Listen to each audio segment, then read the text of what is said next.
பப்ளிக்கை disturb பண்ணுறது தான். நீ கஞ்சா குடிக்கிறியா, குடிச்சிட்டு சாகுன்ற. யார் வேணாம், வீட்டில் போய் குடி, மெத்தபெட்டின் போடு, டேப்லெட்டை போடுறியா, ஸ்னேக்கில் குத்துதா, ராஜபோதை வேணுமா, ஊசியில் குத்துறா, எதை வேணா பண்ணிட்டு குட்டிச்சேட்டில் முட்டிக்கிட்டு சாகு.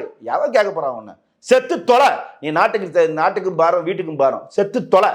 ஆனால் பப்ளிக்ல வந்து நீ டிஸ்டர்ப் பண்றல, அப்பாவி ஒரு இளைஞரை நீ அடிக்கிறியே, அது எவ்வளவு பெரிய குத்தம்.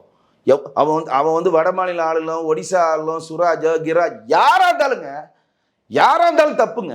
இன்னைக்கு மதுரையில், திருப்பரங்குன்றத்தில், ஆரப்பாளையத்தில் 6 நாயை வந்து 6ஆம் வகுப்பு படிக்கிற 7ஆம் வகுப்பு பசங்க வந்து கேபிளுக்கு காயிற நெருக்கி கொண்டிருக்காங்க. ஏன் அப்படி கொண்டுன்னு கேட்டால், அந்த நாயை வந்து அது சாகிறப்ப நாங்கள் பார்க்குறப்ப எங்களுக்கு ரொம்ப சந்தோஷமாக இருக்குன்னு எவ்வளோ ஒரு ஸ்ட்ராட்டஜிஸாக போய் சமுதாயம் மலர்ந்து பாருங்க. இந்த படத்தில், ஸ்பைடர் படத்தில் வர சூர்யா மாதிரி சொல்கிறாங்க. இன்னைக்கு நேற்று பேப்பரில் வந்துருக்கு பாருங்க. வரிசையாக 6 நாயை கொண்டிருக்காங்க. 6ஆவது 7ஆவது படிக்கிற பசங்கன்னா அவங்க நிதானத்தில் இருந்திருக்கானா? ஏதோ கஞ்சா உட்கொண்டிருக்காங்க. இல்லாட்டி ஒரு உயிரை உங்களுக்கு கொல்ல வருமாங்க? அப்படியே ஒரு உயிரை நீங்கள் தெரியாமல் கொண்டாலும் 6 உயிரை நீங்கள் தொடர்ந்து கொல்ல முடியுமாங்க உங்களை?